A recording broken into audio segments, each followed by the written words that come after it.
Hi guys, welcome back to I Speak English. My name's Hayley, and in this video we're going to be taking a look at the difference between British and American slang. So I'm going to be showing you a bunch of words and phrases that have the same meanings, but they have completely different words to describe them depending on if you're in the UK or if you're in the USA. So stick around, this video is going to be useful for you. American English, British English, neither one is correct, neither one is incorrect, they're just a different dialect of English. But it's useful to know both so that you can understand different people. But before we take a look at the phrases, make sure that you're subscribed and that you hit the bell so that you can get a notification every time I upload a new video. I post videos every Saturday, so if you want to keep learning English every week, make sure you're subscribed and you can get a free lesson every Saturday. Alright, so once you hit that button, let's get started.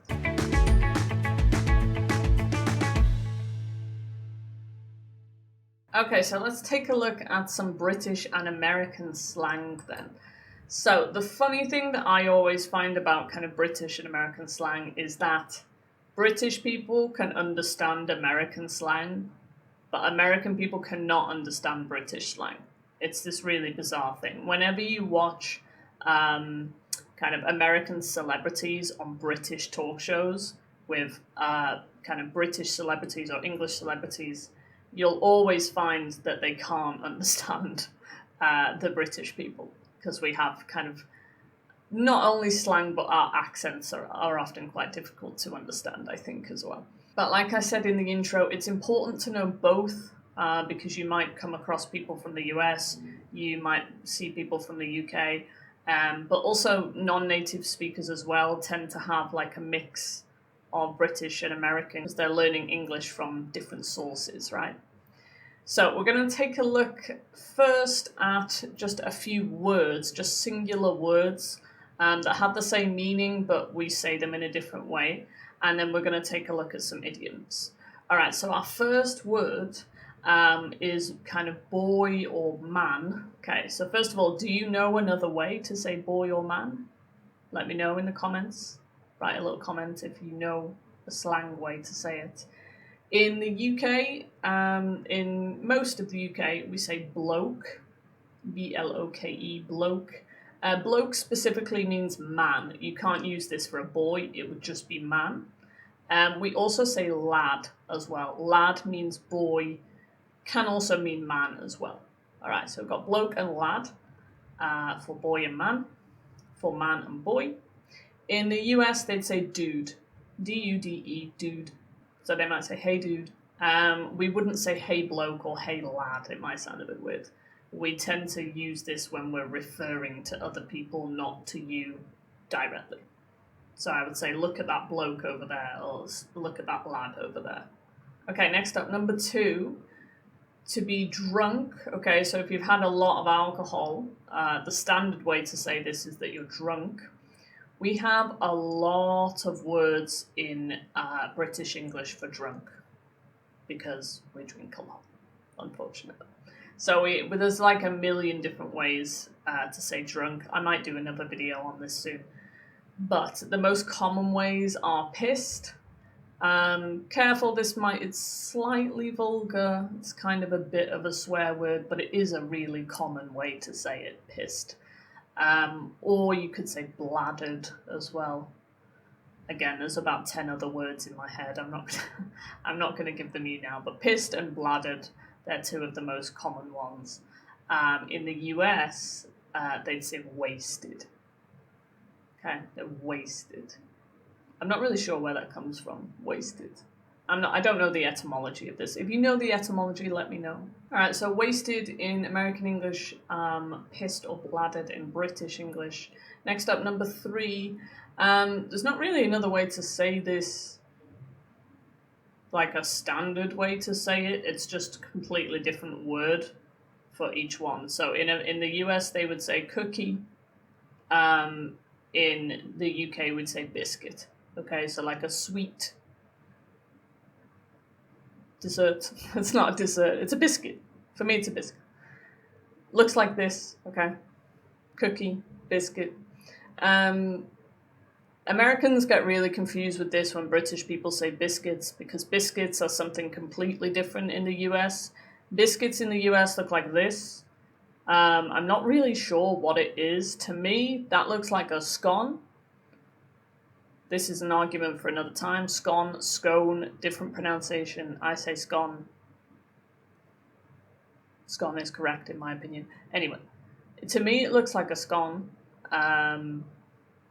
But they say biscuits and gravy, which to me is like chocolate digestives with gravy on it, which is disgusting. But to them, it's some other thing. I have no idea what it tastes like. Okay, so in the US, cookies. In the UK, biscuits. They're sweet. You dip them in a cup of tea. Okay, biscuits is correct. Either one's correct, but to me it's biscuits. Okay, moving on. Okay, so if you want to talk about shoes, specifically sport shoes, like Nike, Adidas, whatever. In the UK, we call them trainers, usually because you train in those shoes. In the US, they would call them sneakers. Okay, that's a super American word, sneakers. Sneakers. So sneakers versus trainers. Okay, so put your trainers on, put your sneakers on. All right, boom. Next up, bit of a sexy word-ish. So underwear specifically for women. We have very different words in the UK and the US. In the UK, we would call them knickers. Okay. Again, American people would not understand me if I said the word knickers, but it is what we call them. Silent K on the word knickers. Watch out. Okay, it's not knickers, it's knickers. In the US, they call them panties. Okay, panties. Panties. It always makes me laugh, that word. Apologies for my terrible American accent, by the way. So panties versus knickers. Underwear for women only. Men. Maybe some men do wear knickers, but usually men would wear boxers or briefs. Okay, moving on. Talking about cars, right? So there's quite a lot of parts of cars that are kind of different in America and in the UK. This part of your car in the UK we would call the boot. I know that sounds weird because a boot is normally a shoe, but it is what we call it, the boot. In the US they would call it a trunk. Frankly, I think trunk makes more sense, but boot is what we say in the US. Funnily enough, I actually know someone. I actually know an American woman who lives here, where I live in Spain, and she had to take her driving test again in order to drive in Spain. The test was in English, it wasn't in Spanish, but it was in British English. And she actually failed her test because she couldn't understand the British English. There was a question with the word boot in it. She had no idea what boot meant. And she failed her exam by 2 points because 2 of the questions were using British English and she didn't understand the British English. So this is how different American and British English is. Americans cannot understand British people. British people can understand Americans. So you're probably better off learning American English, frankly, because everyone can understand you. British English, not everyone can understand it, unfortunately. But there you go. So, trunk in American English, boot in British English. All right. Okay, next up, another car-related one. What do you put in your car to make it start or make it go? Okay, the liquid that you put in your car, or gasoline, in the US they quite rightly call it gas. In the UK we call it petrol. Okay, if you say gas to someone from the UK, they think it means, what you use to heat your house or what you have in your oven. If you're like cooking, you use gas to cook. That's what gas is to a British person or someone from the UK. Gas is not what you put in your car. To an American person, you put gas in your car. Okay, so US gas, UK petrol. All right, this is the final one from the list of words. We're going to look at some idioms in a second, but this is a really important one. Toilet. Okay, so if you want to know where the toilet is, obviously you can just say the word toilet, that's fine. People use the word toilet. But in the US, they would say restroom. That's a more kind of polite way. So if you're in a restaurant, you'd say, where's the restroom, not where's the toilet. In the UK, we say loo, Loo. It's a very informal way. I'm just going to loo. Oh, hang on a second, I need the loo. Okay, so loo just means toilet. Okay, restroom, loo. All right, so they are your kind of slang words, UK versus US. We're going to do a little quiz now, actually. We'll have a little quiz. Let's see if you were listening. Okay, first question. How do you say boy or man in American English? You've got 5 seconds. You can write a little comment if you think you know the answer. You've got 5 seconds. Man in American English. Off you go.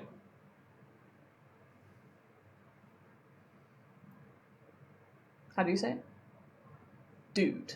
Okay, dude. And in British English? Bloke. Okay, bloke, dude. All right, next question. What's that sweet thing that you eat called? You dip it in a cup of tea. What's it called in British English? 5 seconds. It's a biscuit. Okay, a biscuit. In American English, it's a cookie. Okay, cookie, biscuit. All right, one more. In the US, you put gas in your car. In the UK, you put what in your car? You've got 5 seconds. Off you go.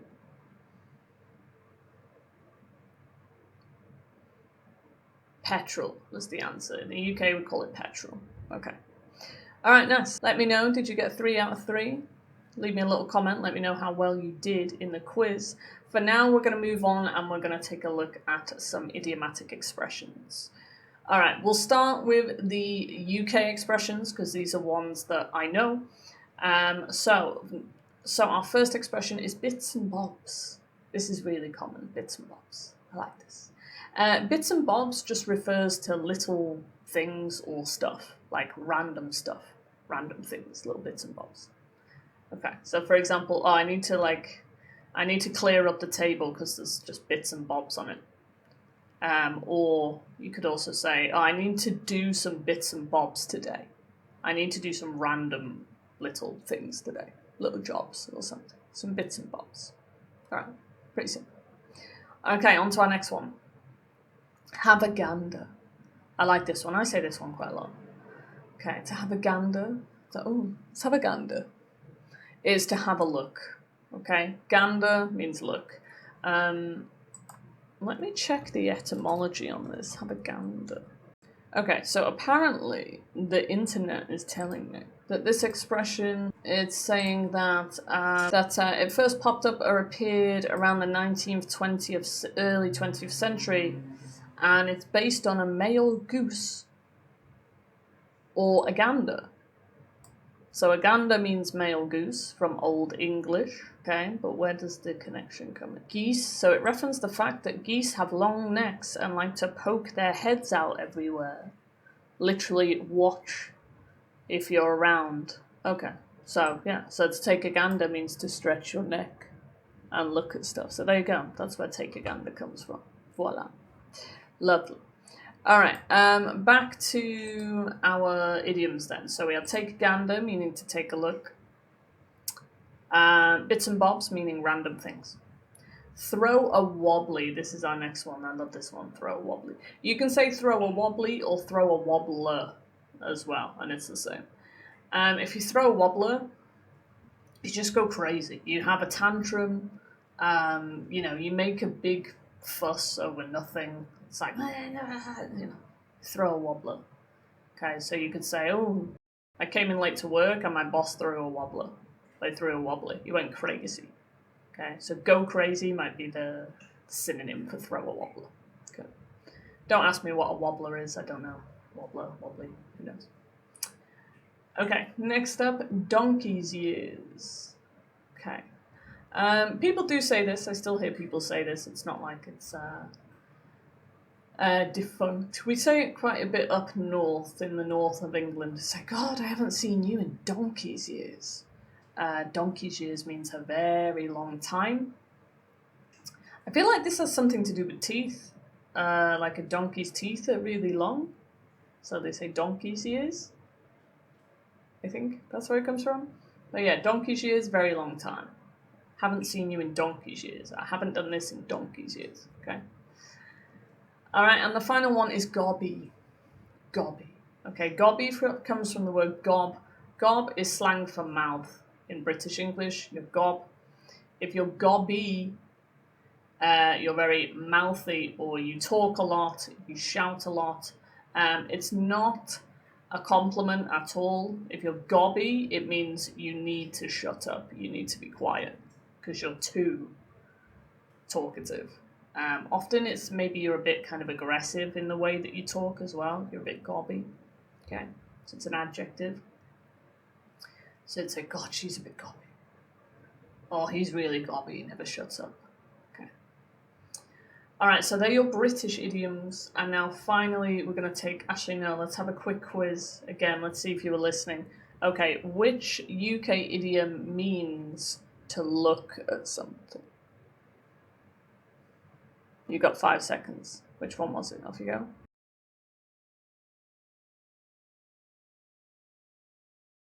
Was to have a gander. Okay. All right, next up. Which British expression means a long time? Okay, you've got 5 seconds again. A long time.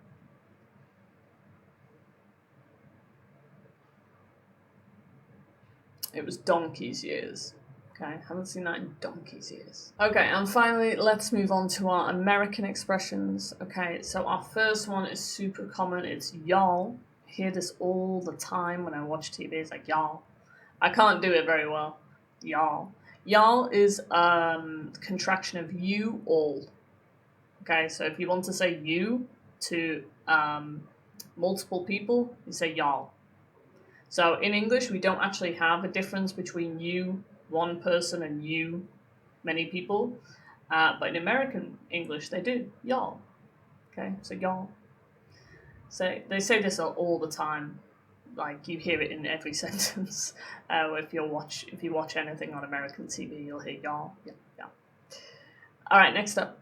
Take a rain check. I hear this quite a lot on TV as well.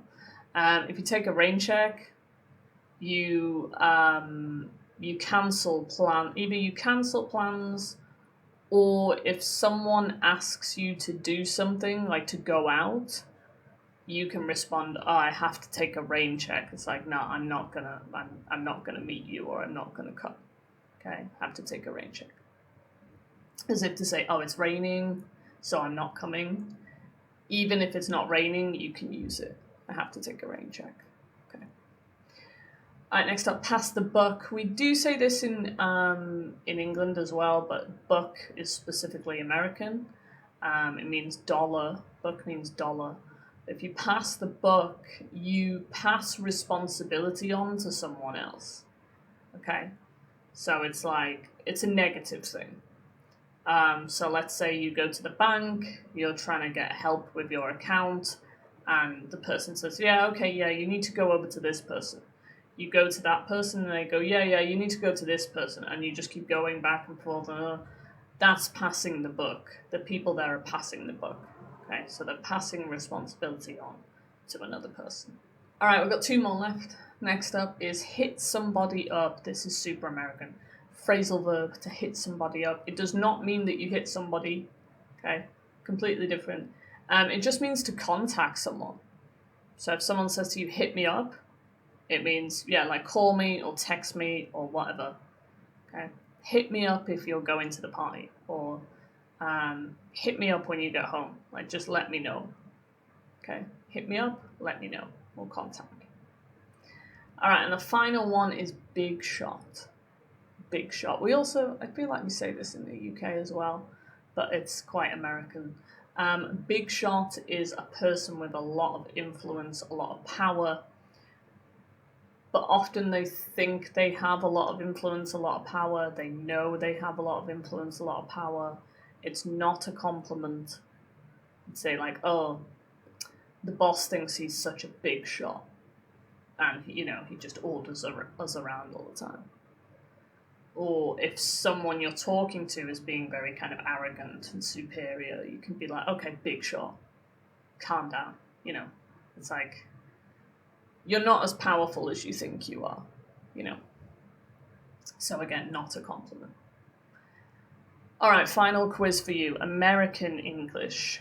Which idiom means to cancel plans or not to go and meet someone? You've got 5 seconds. Write it in the comments if you can.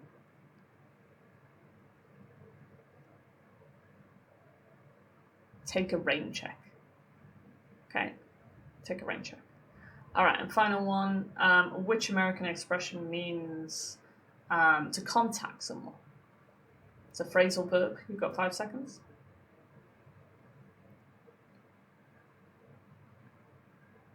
It was hit somebody up. All right. Okay, woo, we're done. Okay, so that was just a few phrases, words that are different in American English, British English. There are a lot more.